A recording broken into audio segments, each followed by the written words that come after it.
Welcome to the Tackle Your Feelings podcast with me, Dr. Hannah McCormack.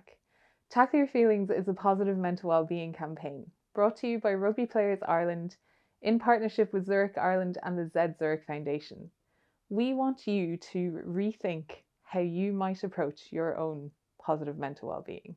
With our guests, we will cover a range of topics: confidence, mindsets, life experiences that shape and mould who they are. What makes them more than a player? And joining me on the couch today is James Lowe.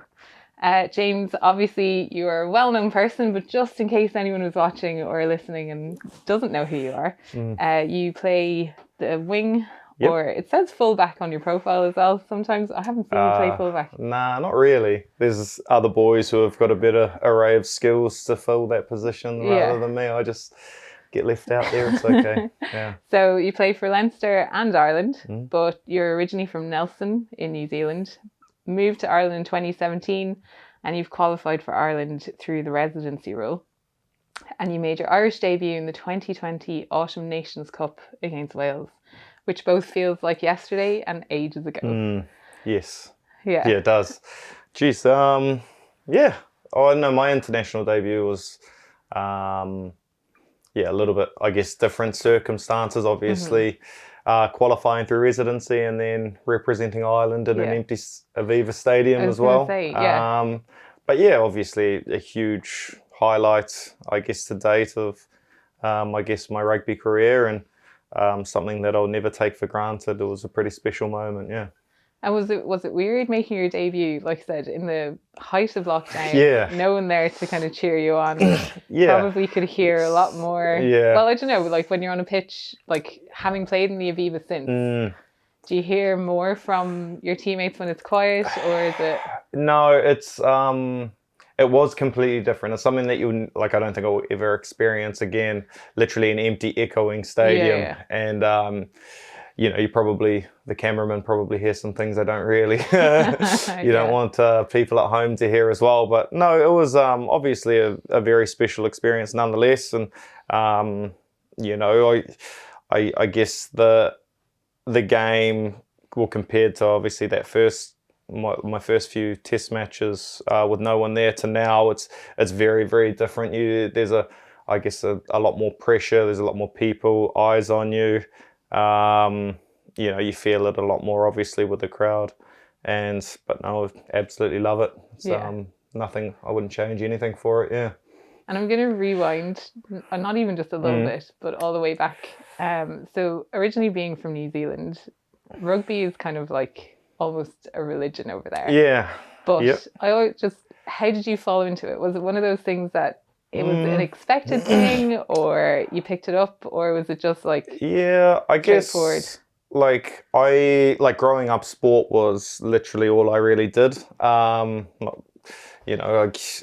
absolutely loved it. I fell into it. I remember growing up and I know kids have an array of toys now, and not to say I didn't have any, but I had a lot of balls in the house: tennis balls, rugby balls, basketballs, volleyballs, netballs, the whole shabam, and all I remember growing up is literally having a ball in my hand, whether that be at the school around the corner or in the house. I was breaking windows and slamming into doors and kicking holes in the hallway. Everything, playing rugby in the hallway. That was literally just our childhood. A little bit loose around the edges, but sure, I wouldn't change that for absolutely anything. It's an amaze. I look back at my childhood and I'm very, very lucky, I think, anyway. It didn't need too much to entertain us. We just needed a ball, and if the sun was out, that was even better. So, yeah. And when did you start taking it seriously, or when did you notice, or did someone else notice that you had a talent for the game? Because you played other sports at a kind of high level as well, right? I played literally everything I could at the time. I remember from the age of 10 through to almost 18, like every day after school, I would have 2 hours of practice in 2 different sports, and I found that I really, really enjoyed that. A lot of my friends played, different sports. I got to meet people from different schools. I got to challenge myself in different areas, and I wasn't the best at everything, but it was always good to go there because I was such a competitive kid. I never really took losing that well. I don't think I still do. I do a lot better now, but as a kid, losing was it was the be all end all. I hated losing. I was a bit of a crier as well when things didn't go my way. I probably grew out of that, just before my teenage years, thankfully. But no, that was, I loved every single sport. And I guess as I got a little bit older, getting pulled in a few different directions, I was quite competitive when it came to like athletics, but I never really saw a future in that. I think I was just a little bit bigger than the other kids, so that gave me an advantage. I really liked cricket. In the summer I was opening the bowling and batting. That would be my whole Saturday in the summer, and then played touch in the summer, played basketball also in the winter. Represented Nelson, and when I was younger there was a youth team, New Zealand team, and we went and toured Australia as well. But I don't know, I think I was always meant to play rugby. It was probably the sport I was, I guess, best at. There was a good pathway there. There were, I guess, a few boys older than me who were going through that pathway, and you could sort of see them going to provincial, obviously playing for school, then going to club and provincial, and then playing Super Rugby, New Zealand 20s. So I guess because I saw that kind of also led me to it, and my dad was probably also on the sidelines pushing me towards rugby, which I didn't mind by any means, but that's how I kind of fell into it, yeah. Yeah, because it's definitely. I actually lived. I don't know if you know. Yeah, you were in Timaru. The Wairarapa. Yeah. Sorry. So yeah. I lived in the North Island. Worked in a secondary school. Yeah. Helped figure out I was actually the sports coordinator. I don't know if you had one of them when you were at school. So it's definitely a different setup to how it is in Ireland. But I suppose similar in that we are encouraged when we're growing up to play lots of different sports, and the opportunity is there to play lots of different sports. But did you ever feel overwhelmed by the amount of sports or commitments, or was it pretty well managed? Or it was. I loved my child. Don't get me, I absolutely loved it. So I couldn't see anything wrong with what I was doing. Yeah. Maybe some other parents are like, Jesus, kid's doing everything, but. I don't know. I think it was sort of, I wouldn't say it was catered around me, but the sports were specifically at different times, so you could go. I wasn't the only person doing this by any means, but no, it was, I think it holds me well now because of all the skills I learned playing other sports and being challenged in different ways. I guess when it comes to rugby now, I'd say I've got a wider range of skills because of the fact that I played so many sports growing up, and hand-eye coordination, catch and pass and kicking, and all that there doesn't stem just from rugby, it stems from all the other sports that I played growing up. So I'm very thankful that I was able to do it, for sure. And you were saying there that you didn't like to lose, you don't like being bad at things. Oh, I hate being bad at things, man. My poor wife now cops it as well, because whenever I'm bad at things, I get so frustrated, and she probably gets the brunt of it. But no, I hate losing. Absolutely hate it. And if you don't mind me asking about that, because I think anyone who has watched you play, when you did make your debut, when you played in the first Six Nations for Ireland, there was a little bit of criticism thrown your way. And then remember you did that post-match interview and you kind of called people out for... Yeah. But obviously what I want to kind of more focus on is the fact that you took that, let's say, criticism on. And instead of being bullheaded about it, you went... I don't know, did you go back to the drawing board? Did you go, this is something I want to work on, this is something that I want to be better at, don't want to be bad at it. So what kind of... Yeah. How did you manage that? Because that's a pretty big criticism to have, Yeah, in fairness, it was well warranted, but I'm not going to lie, I don't really, you don't really listen to people who are writing in newspapers. I'm not I mean, I don't anyway, but you know, you've got all the resources readily available for you to be able to succeed. And if you don't tap into them or ask the right questions or go looking for help, then it's, you know, it's your own fault, isn't it? And you're not going to get it right every single time, but you know, people obviously see you putting in work, and then that translates onto the rugby field, and you know, you get your rewards at the end of the day, and that's not just even in rugby; it's in all facets of life. You know, if you can front foot things, and you know, all the resources are readily available for you to be able to succeed. As long as you tap into them, I think you can succeed at most things. Yeah. And where do you think that attitude comes from? Because, like, not like as in, I think a lot of people struggle with that idea that, you know, and especially these days, we kind of think I have to be good at stuff, or, you know, I myself feel like if I try it took me a while to figure out that if I try something, I'm not good at it. It doesn't mean that I should stop trying. Do you know what I mean? Yeah. Yeah, it's like, as long as you want to, I guess, get better. It's like if you've got a sore back, you go to a physio. Like as soon as it starts getting sore, so you can get on top of it and you can get exercises and stuff like that. So like, it doesn't matter what it is, I guess, in life, asking for help isn't exactly as scary as what you probably make it out to be in your head, because there's people in professions who are trained and well qualified to help, and there's no real embarrassment with it. It doesn't matter what it is. You can find help if you know where to look, and you want help as well. If you want to get better, I don't see.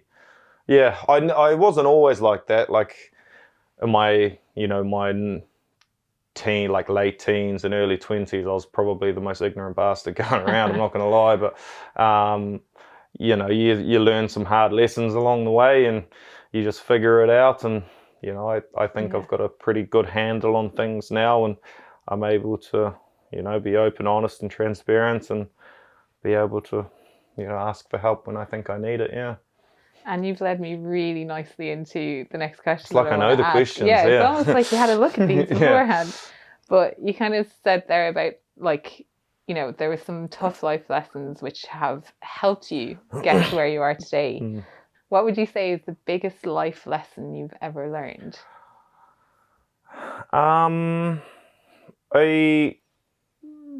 When I was younger, I didn't really understand how much my parents had sacrificed. So in terms of, I guess, a life lesson, I probably didn't recognize. You don't recognize it when you're a kid. Like I had no idea. You know, I would just wake up and Dad would be at work, and I was like, oh, he's just at work, and I'd finish training at 6 o'clock at night, and Dad would be there. You know, and it's like, holy shit, Dad's been at work since 5:30 in the morning. He's picking me up at 6 o'clock. So he's literally been at work for 12 and a bit hours. And then even on a Saturday morning before rugby, he wouldn't be there. I'd just be like, that was just kind of normal. But now that when you go into the workforce, and you're like, when I was 18, left school, trying to make it as a rugby player, trying to find fit everything into my day, and realizing that even me waking up at 7 o'clock and being absolutely shagged, and my old boy's been at work for an hour and a half already, you know, and that put it into perspective. So I guess, like, in terms of the heart, like, yeah, just, it was the fact that I didn't understand the sacrifices that he had made to give me an opportunity to, I guess, play rugby, like have my dream job, and probably his dream job as well. Yeah, that's what I think. Yeah. What has that kind of made you do, or how did you talk about the perspective there? Like, how did it shift your perspective? Because I think we can take a lot of things for granted, especially when we're younger. Yeah. Well, you don't know any different. Yeah, you don't know any different until you have to figure out how you're going to pay rent and put food on the table and provide for people out other than you. Yeah. You know, like, I fully understand that I am very, very lucky to be doing what I do and get paid to do it. And, you know, I fully understand that in terms of the perspective side of it. I just wish I'd known earlier how much my parents had sacrificed, I guess, yeah. I probably would have been a lot nicer as a teenager. and wouldn't have complained as much now knowing what they, and it's like what every parent does, man. Like it's not like, it's just what you do to make your kids smile, and that's what my parents did. They just gave me an opportunity, and it was up to me to take it when I got the chance. And so you recognize that now, and it's not necessarily that you don't, obviously you can't regret what you don't know, but how do you act now? Like what ways do you kind of, I suppose, show your gratitude towards your parents, or even just the other situations that you might find yourself in? Well, I'm just happy that I'm able to, like, I'm in a position to be able to help and give back to them as well, and try and make their life as easy as possible. Like I know that they get a serious amount of satisfaction through the fact that I get to play rugby for a living as well. So then when it comes down to, I guess, performance, in the back of my head, I understand that they might be in a time zone on the other side of the world, but I know that they're going to be up watching.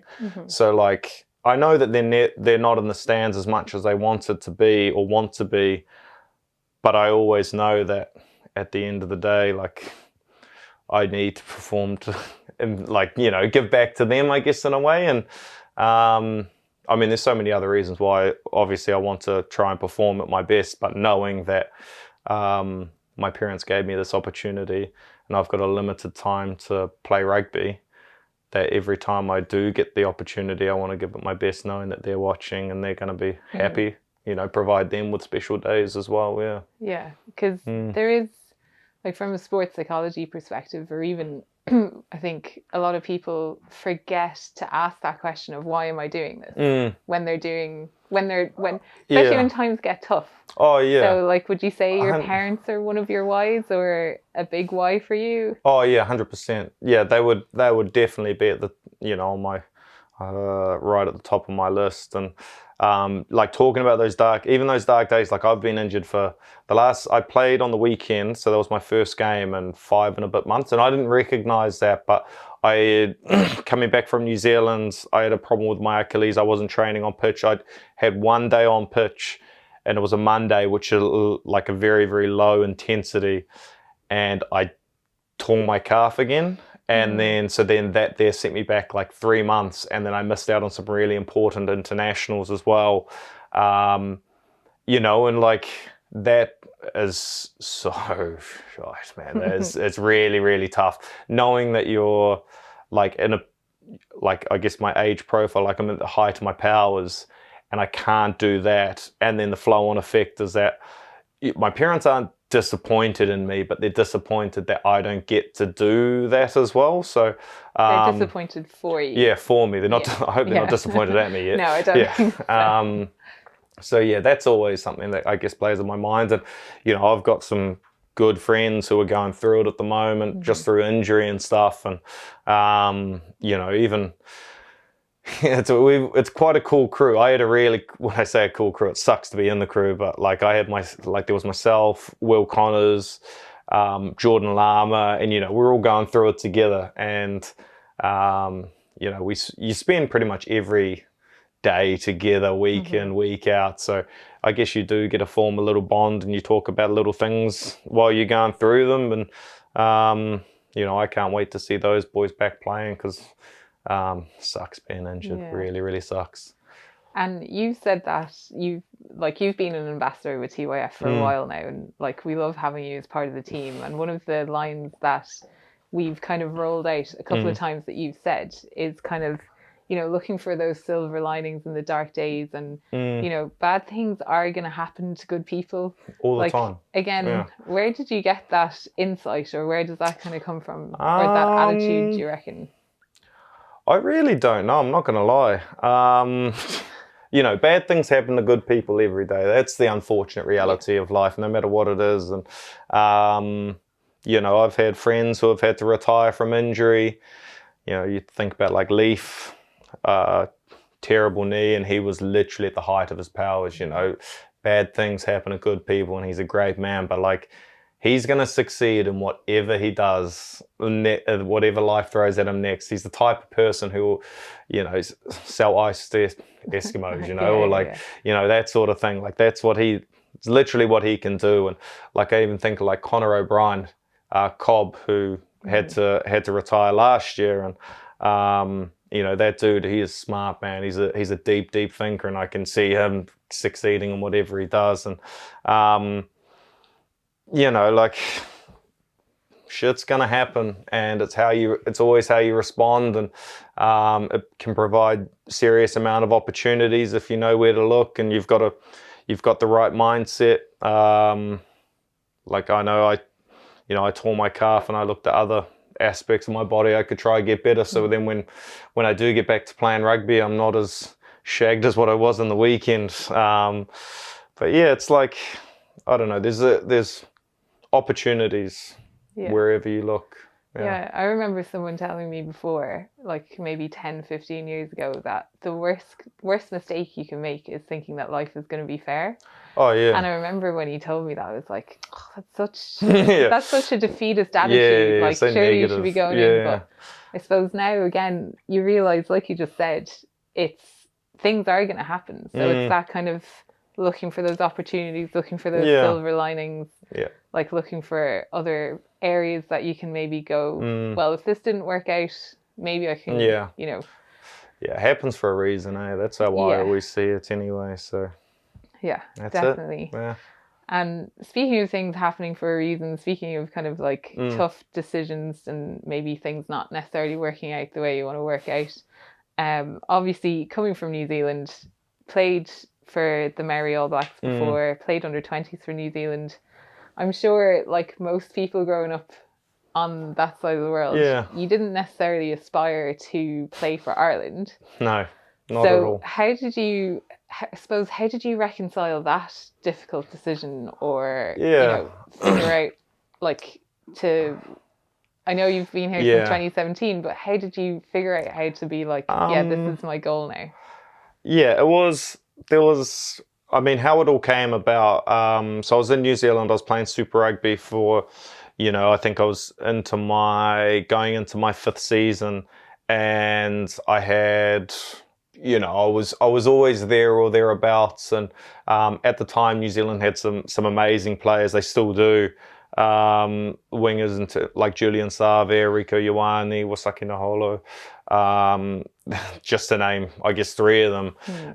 And I was always there or thereabouts. And I guess it got to sort of a stage where I had to make a decision if I wanted to stay in New Zealand or pursue opportunities, I guess at quite a young age. Like, I was only 24, I think. And, like, when you go into, I guess, like negotiations and stuff like that, you don't really have any feet to stand on to try and, you're trying to sell yourself as a product, I guess. And they were, I wasn't an All Black. I wasn't going to get what I felt I rightly deserved, I guess. And that was kind of, quite frustrating. And then, opportunities started coming up from overseas. And to be fair, I wasn't really looking at the time. I didn't think I wanted to leave New Zealand. I thought I still had more to give to the game. And so I was, I guess, on the side of caution in terms of wanting to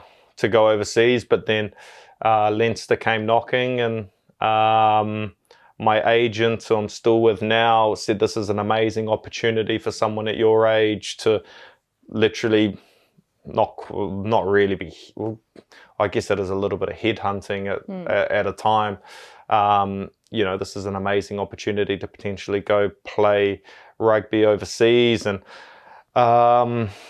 financially, it's a lot nicer as well. The opportunity to go to a completely different culture and challenge myself in a different environment, in a world-class environment that Leinster does have, Leinster and Irish rugby, was almost too good to turn down. And I was back and forth, I guess, with my dad and, coaches as well. And I talked to a few different coaches and thought then just to see what they were thinking, or if it was a good idea for me to leave. And some of them just tried to get me to go to their province instead of but yeah, I remember talking to my dad when I think I'd made the decision in my head, and I just wanted a bit of confirmation, I guess, from my old man. And he was like, look, we'll follow you wherever you go, and it's an amazing opportunity. I never in a million years would have thought that.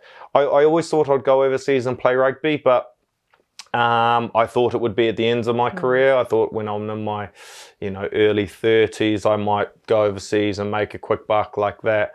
But not to say I'm not just over here for money. Like, obviously there was an amazing opportunity, and for sure. the exchange rate isn't too bad either when you send money back to New Zealand. So that was in the back of my head, being able to, I guess, provide financially for my family as well, to try and give everyone, I guess, a footfall to be able to go on and not have the stress of day-to-day expenses, I guess, hanging over everyone's head. And that there was also something that came into my mind, and I Leo kept bloody ringing me, and I eventually said yes. And I remember I was at the Chiefs at the time, and Wayne Smith, who recently coached the Black Ferns, he's one of the best people coaches I've ever experienced, and he was in the All Blacks at the time, and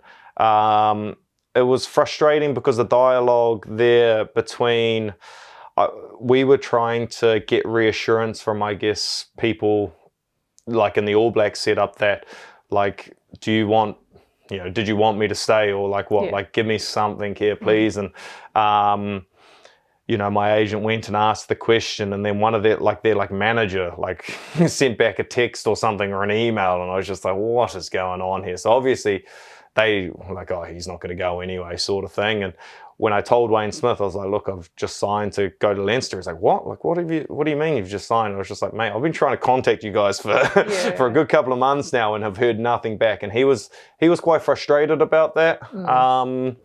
And so was I, because I really, really respect Wayne Smith. Great person and great coach as well. I learned a lot from him. And I told my teammates that day that I'd signed to go overseas, and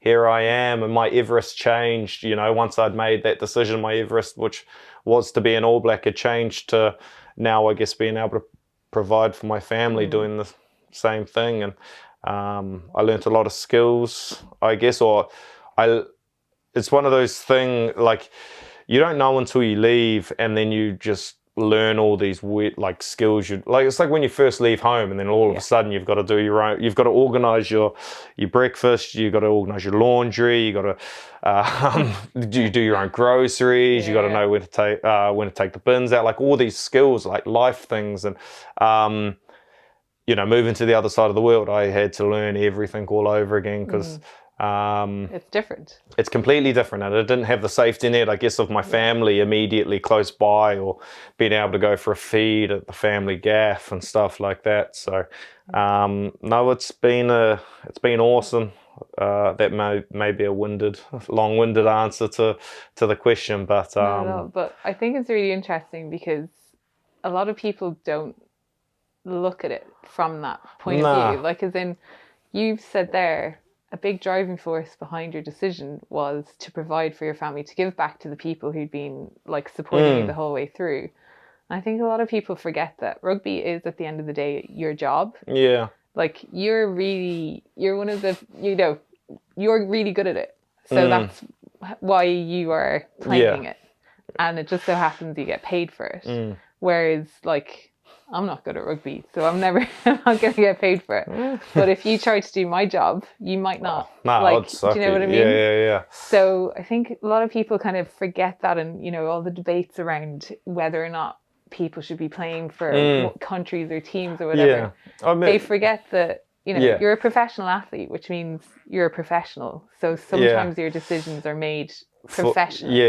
Yeah. And I completely agree with the residency rule. I think it's completely stupid, the fact that after 3 years I could play for Ireland. And I see that, I was just like, Jesus, like, you're telling me if I just come over and play for 3 years, you're going to let me? And then so I always thought it was quite a silly thing to do. Like, I didn't grow up in Ireland or anything like that, but every time I get the opportunity to represent Ireland, I'm so fucking proud, man. Like it's and so is my family. Like when we went to New Zealand, man, my dad was the biggest pothole in the world. Like he was literally in full Irish kit the whole time.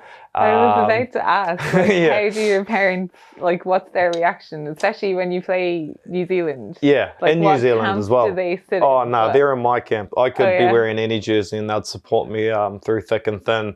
But no, that was an amazing experience. Firstly, to play New Zealand at the Aviva, that there was obviously, you know, that's the first time I got to play against New Zealand and play against a lot of friends that I'd, you know, grown up with, a lot of friends I'd played professionally with, a lot of people who, you know, I'd invite to my wedding if I was to have one, you know, so that there was awesome. And then to be able to put it in a performance that we were really, really proud of as well. And then obviously being able to beat them is, that's, you know, bucket list stuff. That's things that I never thought were ever going to happen. And then obviously in New Zealand, my dad came to, my parents and my sister came to the first test, and that was a little bit disappointing. I think our performance wasn't a reflection of where we were as a team. And after that, when we got everything rolling,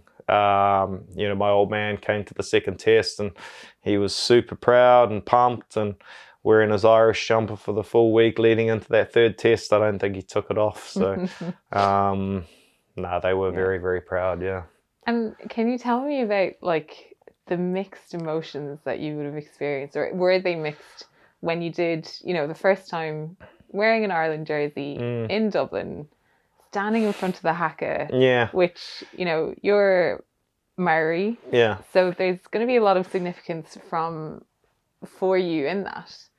Like what kind of things did you like? What was kind of going through you, or were you just so focused on what was in front of you? Or, like, how like did you do it, James? It was an amazing experience, and the test week had a serious edge about it, because everyone knew, I guess, what was at stake, the opportunity at hand. You know, I think we'd beaten them in Chicago, beat them at the Aviva in 2018, and then this was the next time. We'd actually, unfortunately, got pumped at the World Cup by them in the quarter, and then this was like another opportunity. And you know, it's not every day you get to play against the All Blacks, and when you do, you want to put your best foot forward. And I guess the emotions, like it was just an immense amount of pride. It was, you know, like, to be honest, it's a little bit confusing listening to a national anthem that you grew up singing and then singing the Irish anthem as well. But something that's awesome. To break out into the no, there was absolutely no. There was no.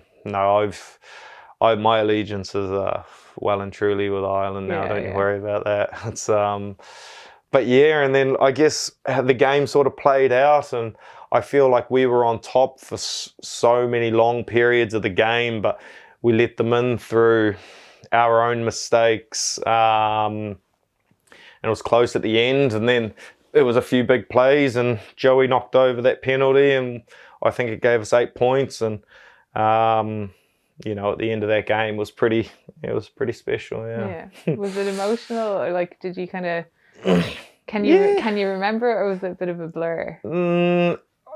Yeah, it was seriously emotional because I guess we'd achieved, you know, it wasn't like a monkey on our back. We knew we definitely could beat New Zealand at the time, and you know, we just knew if we played as well as what we could definitely put them under serious amount of pressure, and we did. And for long periods of the game, we were the better team, and at the end of the day, we scored more points, and it was pretty fair few pints after anyway. So big celebration. Yeah, it was awesome. No, it was one of the best. Yeah. And your parents, your dad, obviously support you 100%. Like I said, you could be playing for any country in the world, any team in the world. They'll wear those jerseys with pride. But what was the kind of general reception from like friends, former teammates when you played, and even when you beat the All Blacks? Like, was there Anything come back to Oh you? yeah, my it's a typical, like, I guess All Black supporter would be considered quite one-eyed, and like, you know, like it's so like there's a sense of passion about it as well. And a lot of my friends, you know, they were giving me digs and there's no way you know, all this sort of carry on. And it's actually nice winning, especially in New Zealand, because I had to stay in New Zealand. Well, I was in New Zealand for 2 weeks after the tour, and just knowing that no one could slag me, like if anyone tried anything, I'm just like, come on, lads, like, come off it. Yeah, it was. A lot of my friends still give me stick, man. They asked me for tickets and they're wearing a New Zealand top. I'm like, lads, I'm not giving you shit if you're wearing this. Like, come on, like.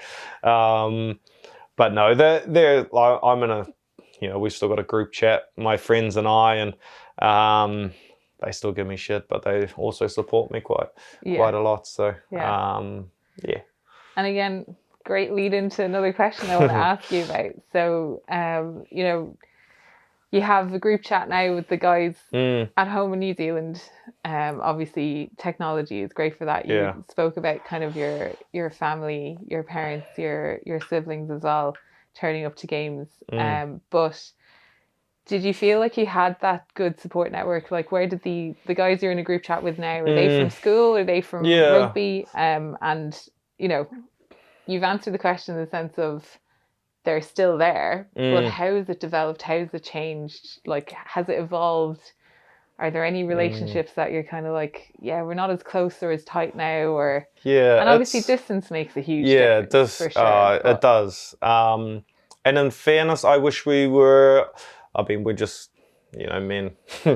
We're useless at the best of times. So I wish we would communicate more and I guess check in on each other more. But it's so funny because if you put us all in a room, within 30 seconds we'd be slagging each other again. It'd literally be water on the bridge, as if time hadn't changed anything. And my wife hasn't spent much time with me and my best mate.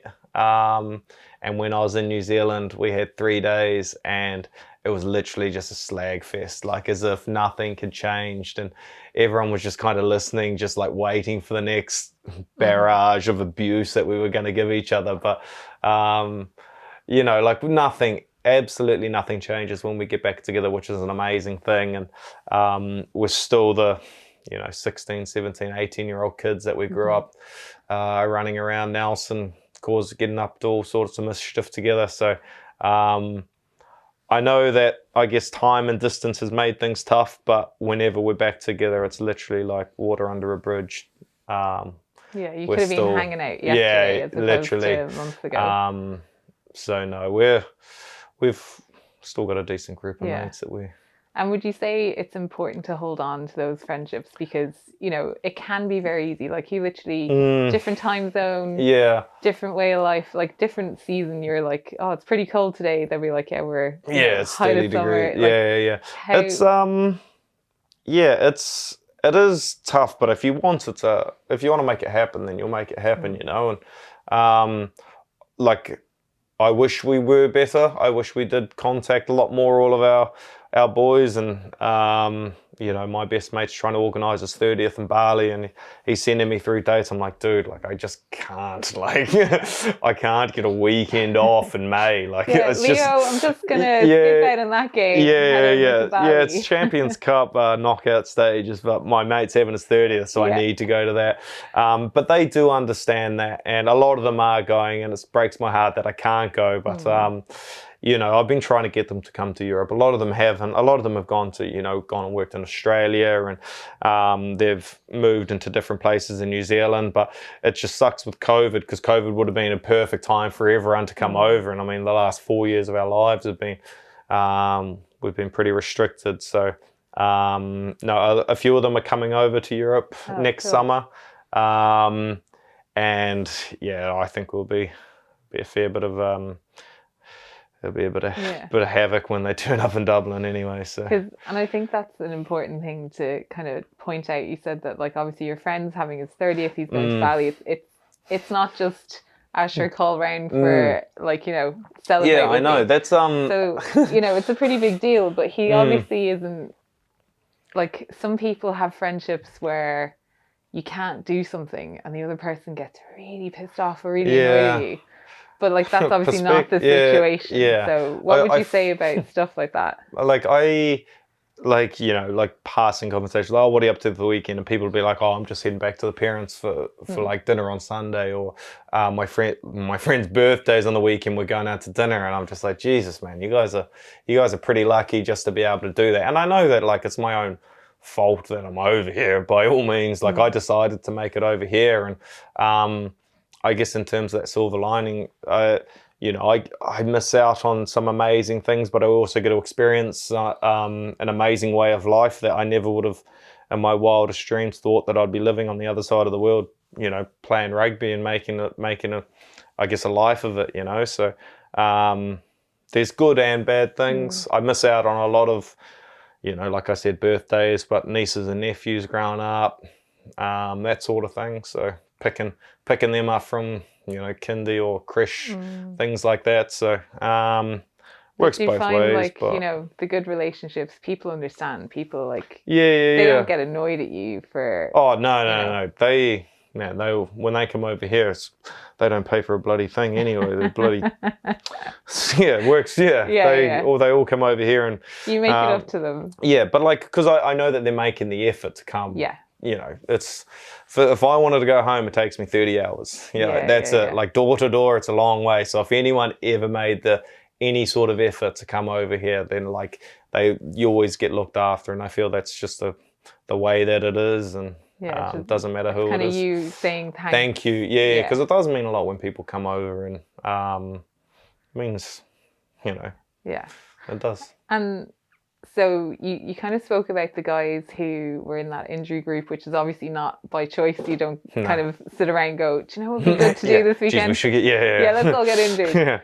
But you had kind of like a built-in support network there. I know you get on really well with like a lot of your other teammates, but how did you go about, like, how important is it to have, because you're from, or you're so far away, like you said, 30 hours, you can't just nip home for the weekend.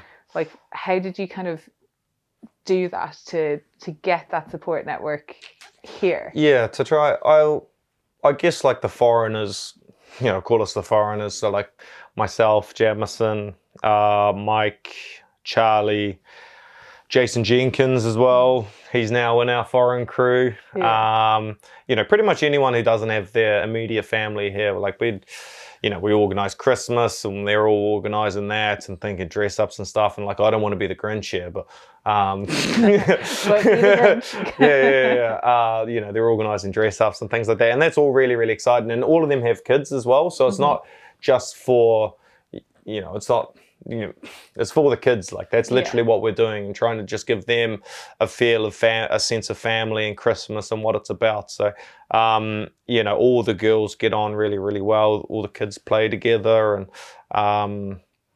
you know, if anyone's moving or needs a hand with anything, you know, we're all there to pitch in. So you know, we've got even Goody coming over, Andrew Goodman, our new backs coach. He's from Nelson as well. He was actually my PE teacher? He actually coached me in rugby when he was still playing rugby in Nelson. He's my cricket coach at one stage, my first 15 coach. That's hilarious. Then he was actually my captain for Tasman. No way. Yeah. And then he was my coach at Tasman.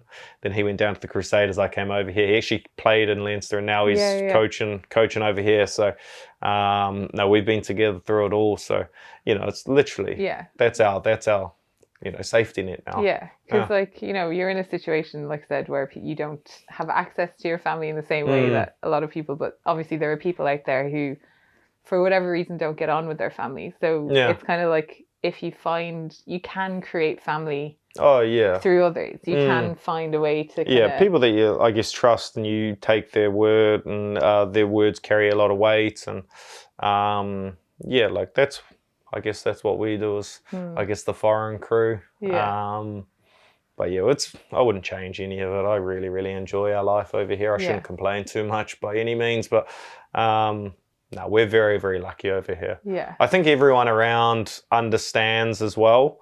like all the boys really understand, like they do understand, I guess, that our families aren't here, and they support when they can and invite us to different things, and all the partners get on, which makes it easier. it makes it a lot easier. So happy wife, happy life, they say, and that's definitely true. And like, but you obviously get homesick sometimes, or do you like? It's the middle of summer in New Zealand at the moment, right.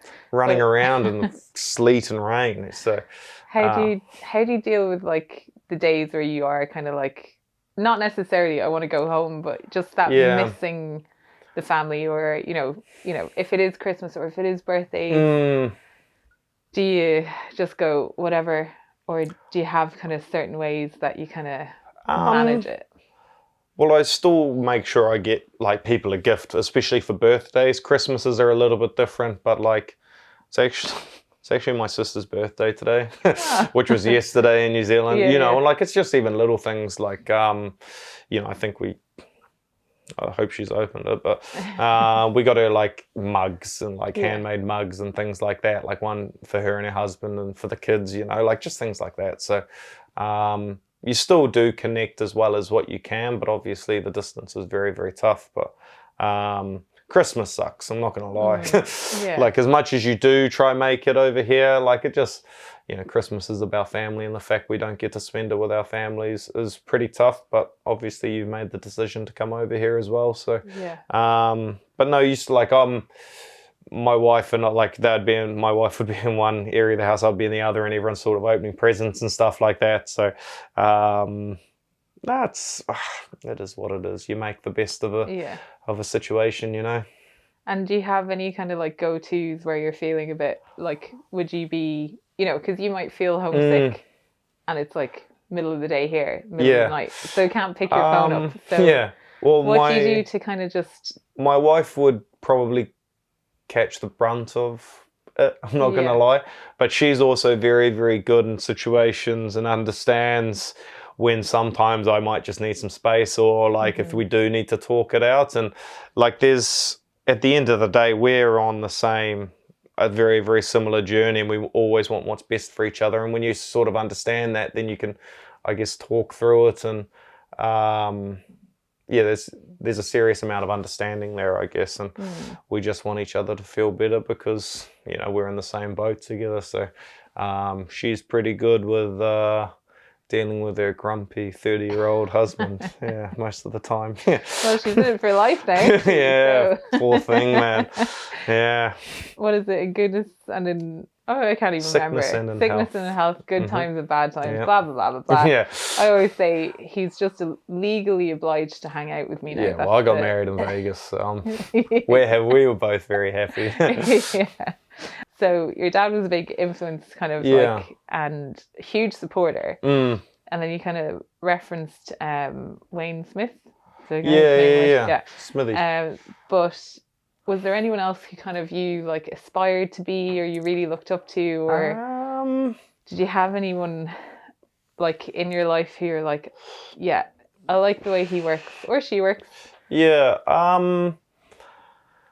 Like growing up, I guess like a role model to me was someone who I saw on the TV, and for me, I really enjoyed sports. I was literally just sportsman, like that was literally what I wanted to be. And growing up, there was a fella called Jeff Wilson, the left wing for New Zealand, and Christian Cullen was coming through. It wasn't probably until I got a bit older who I really, that there's amazing, and it's awesome to have role models in terms of sportsmen. But now I guess as I'm older, like I know I've referenced my old man, and he's an absolute legend.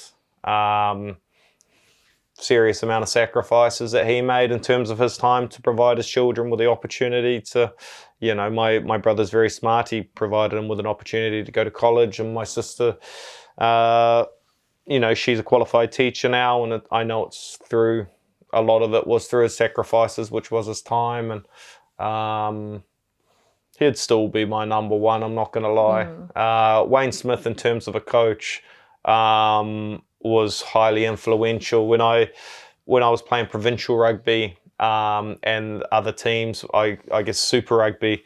the big boys started coming knocking and asking what I was doing, and I guess offering me to go to those provinces. And I went down to Christchurch, and the coaches down there were telling me how amazing I was, and I was like, oh geez, this is good. And then I went up to Auckland in terms of the Blues and was told how amazing I was there. And I remember going to Hamilton and meeting Wayne Smith, and he was like, yeah, you're all right, but you're not that good. Like he was the only one who told me I wasn't good, and like pointed out things that I needed to get better at. And I was just like, wait, hold up, do you want me to come here or not? And he was there was probably my first time where I was like, holy shit, man, I need to get a lot better at a few things. And he pointed out, and like I knew that there was an amazing opportunity, and him, it was a weird, like I said, like everyone, like they want you to go and play for them. And he was one of the coaches telling me I was shit pretty much. And once I sat down and understood what he was trying to, I guess, convey to me, is that he really, really cared and wanted the best for me, not just on the field, but off the field. He paid a serious amount of attention to connecting you and understanding, I guess, what makes you tick and the people you have around you, and making sure that everything's all good off the pitch, because then it obviously translates to how you perform on a Saturday as well. And I wouldn't say he would simplify everything or put it or teach you in a way like a lot of people, they can see it on a screen, pick it up like that. And a lot of people, you would actually have this big 3D sort of rugby table on wheels, and there would be people, and you'd be able to move your person around, and then some people had to run around. And he would take the time dependent on what you needed and what way you learnt, which I thought was awesome, because if he showed me something on a TV, I'd just be like, come on, like I need to go out and run around, and then that's how I learned. So he was very, very patient and understanding in that way. So and all the coaches that I've had have been very, very good at very, very different things, but I think that he was probably the best all-rounder. Yeah, you referred to him as a good people coach. Yeah. And I've had heaps of good people coaches. Don't get me wrong. I'm not trying to. No. I could name everyone, but he was one who always stood out to me, and someone who, if anyone asked me, I'd be, Wayne Smith is the man. And what was that like, kind of, being a young guy, everyone being like, oh, you're amazing, and then this guy's like, yeah, oh, you're all right. Like, you're grand. Like, that was literally what he said. And then he actually asked me, it was like a percentage or something that, like, he told me, like, how good do you think you're at this? And I was like, oh, I thought it was pretty good. He's like, no, these are the numbers, and like statistically showing me. I was like, oh, geez, maybe I'm not that good at this. That was, I wouldn't say it was like a dent to the confidence, because I probably, after a couple of weeks, I understood it came from a good place, because he wants you to get better, because then obviously the team can perform better, I guess. But yeah, it was a bit of a shell shock at the time, because he was, everyone was selling you the dream, and then he told you you're not as good as what you think you are. That's probably actually held me good going forward. Because you can always be better at so many different things. So it must be like, do you still keep in touch with him? I do text him every now and then, although he's a very, very busy man. But there was actually another, now that I think of it, there was also a sports psychologist called David Galbraith, DG, and funniest man alive. And we still text. And it's literally, we actually just send each other emojis pulling the fingers back at each other. And it's just like, it was just a bit of a thing. And we actually still do it. And no, he was they worked together, and it's just something that came to mind then, And again, like, what importance did having people like that who are kind of able to not call you out on something, but kind of, well, how did that affect you, do you reckon? Well, it probably stops you from being a bit complacent as well, and getting, I guess, a bit into cruise control, which is tough to get.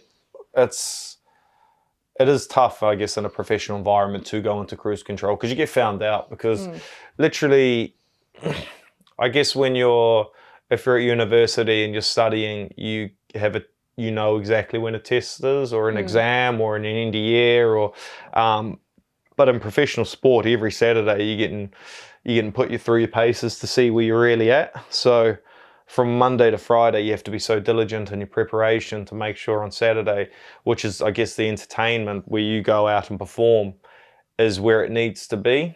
And that can be really, really tough. And, you know, you just can't be complacent. It doesn't matter the opposition or the people that you have around you, because if you don't perform, you get found out, you get abused. Yeah. People think they're tough men online and start, you know, Twitter's an amazing place, you know, but that's literally the life of a professional sportsman. Every week you've got an exam, and if you don't perform, the world knows anyway. So look, it is what it is. How do you deal with that kind of, like, I know you said before you don't really listen to people who, you know, write the newspaper article. I'm sure you don't listen to the Twitterati or whatever I actually, the fellow DG, David Galbraith, who I worked with in Hamilton when I was at the Chiefs, I was probably a bit young, and I always wanted to see my name, like, I guess, in lights and stuff like that. Like, you're young and dumb, and that's what you want to see. But I've got to a stage now that I never go looking for praise, because I feel like if you're going to look for praise on social media, then you deserve to find all the shit things people write about you as well. So I completely stay away from it. You know, I've got it and I understand it, but man, like, I don't really care what people say. I'm not going to lie. Unless it's my coaches, then, or the people around me who have my best intentions at heart. It doesn't. It's water off the duck's back now. But it took me a long time to get to that stage as well. But now I'm just say what you want. Yeah. People get paid to talk shite and write stupid articles. So yeah, it is what it is. And I've heard like a couple of times now, but from different people, and seemingly a lot of people in like kind of the rugby community, it's like, if you wouldn't look to them for advice, why would you look to them for you know, man, I don't care. That's exactly it. Like, if a fella hasn't done the job himself, then don't come tell me how to do my job. If you're a postman, I'm not going to come over and tell you how to deliver mail. Don't come tell me how to how to play rugby, please. So just part and parcel with being a professional at the end of the day. For sure. Okay, last big question. Sweet. What did you always want to be a rugby player? Were there any other kind of aspirations? I know you kind of had your eyes on being a teacher before, right? But like, rugby is a short career compared to a lot of other people. So like, what do you want to be when you grow up? When I was enrolled at Teachers College leaving school, but unfortunately through like just too many commitments with rugby, I had to do that. I had to become a rugby player. It's hard life. I mean, all I want to do is just be able to provide for my family. Like, that's literally it at the end of the day. When I retire from rugby, I still want to be able to do that. I need to keep busy. I do know that. But I would also love to live in the Mediterranean, I'm not going to lie. And I think it would be nice because of, I guess, right now I'm on such a strict schedule. I could look through my schedule and tell you what I'm doing for the next month, from Monday to Friday. I could tell you what flight I'm on to Paris on the weekend. I could tell you what time I'm getting home. The bus will be there. I'll tell you how long it's going to take to get from the airport back to here. It's also rigid, and I would love to, when I retire, just have a year or two just in the med, just flaking about and doing whatever I want. And I don't know exactly what I'm going to do when I retire. I'm actually studying at the moment, which is a big step for me because I never knew what I wanted to do. And Dev Toner helped me get into that, weirdly enough. Now he's on his transition and doing very, very well. But I'm doing a bit of finance at the moment. I'm doing my QFAs, so, which I'm enjoying, actually. It's a different challenge and a different, I guess, stimulation, and it's hard trying to find meaningful time for purposeful study, but it's also a challenge I'm kind of weirdly enjoying.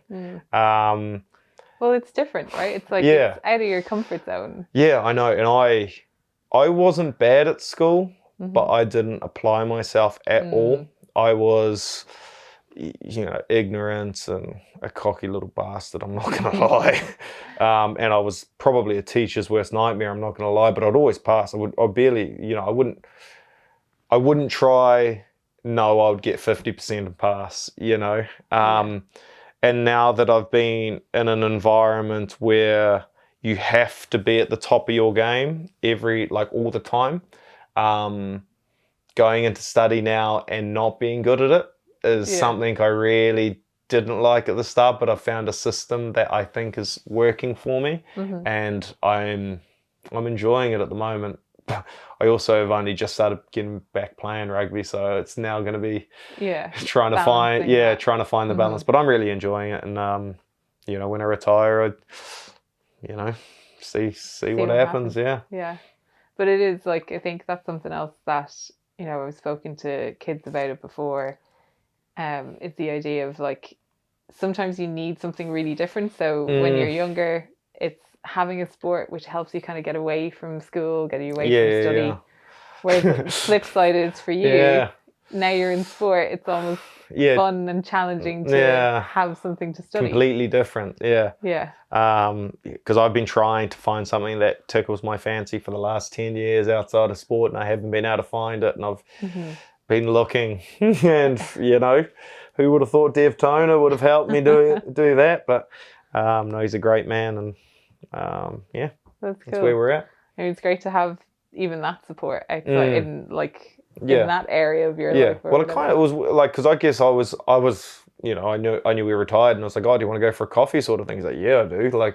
Obviously he's in a complete different stage of his life now, so I was in a way seeing if he was all good, I guess, and sure, look, flipped it on his head, and he's helping me out now. So so you kind of reached out to almost see if you could help him out. Yeah, and he helps you out. I was just making sure he was all good and enjoying life, and he was loving it, and came back at me. So yeah. I mean, it just goes to show again, sometimes reaching out to people helps you in ways you didn't even expect, right? Yeah.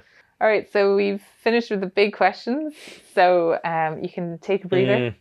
I'm going to do just a real short kind of quick fire round. So I'll give you two options. You just tell me which one you'd prefer. Sweet. Right? Staying in or going out? Come on, quick. I'd stay in now. I'm an old man. Old and boring. Yeah, I get you. I'm there too. Read a book or watch a movie? I'm not gonna lie. I don't like either. I'd probably listen to a podcast. Yeah, I've got a short attention span. Weirdly enough. All right. So then, podcast or playlist? Yeah, I'd go a podcast. I'm big in on the High Performance and Diary of a CEO at the moment. They're both are really good. Yeah, really good. Talk about it or think about it? Talk about it. Yeah. Time alone or time with friends? I love my alone time. I'm fortunate with rugby to always be with my friends, so alone time is good. Yeah. Normie count as alone time? Oh yeah, your dog? Yeah. Norman, miniature schnauzer legend. Cooking for yourself or ordering a takeaway? We really enjoy cooking in our house. Really enjoy. Put a lot of time into it. What's your go-to meal? Or do you have? We at Christmas we normally have to cook a lamb, but we really enjoy porchetta at the moment. So rolled up pork belly stuffed with different things. Yeah, it's lovely. I can see why you would enjoy that. Yeah. What was your favorite childhood TV show? Scooby-Doo comes to mind. Pokemon as well. I loved Pokemon growing up. Did you play Pokemon Go when it came out? Oh yeah, 100. Yeah, 25 years old, walking around. Yeah, that was me. What's a nickname you've been called and why? Or do you have any nicknames now? Boys here call me Lowe, but everyone back in New Zealand calls me J-Lo. Yeah, obviously James Lowe, and not because you've got I can't move. J-Lo. Yeah, J-Lo. That's what everyone calls me. Yeah. Cool. And then final, do you have any hidden talents? No, I wouldn't say I have many. No, I'm just overly competitive, and I've finally learnt to control that to stop being whining child. Yeah. That's my hidden talent. Yeah. I know. I'm like, one day we're going to get somebody who's like, yeah, juggling. And I'm like, prove it. Yeah. No hidden talents. Yeah. Yeah. All right. So thanks for that, James. Really informative chat there. Like, I think your attitude towards things, it can be, if anyone needs to be inspired on how to approach life, listening to this or watching this could be hopefully a good start to doing it. So thanks very much for coming in today. Thanks for having me. Thank you for listening to this episode of the Tackle Your Feelings podcast. To find out more info about the topics discussed and for tips on your own positive mental well-being, as well as information about and how to sign up to the Tackle Your Feelings Schools programme, please visit tackleyourfeelings.com.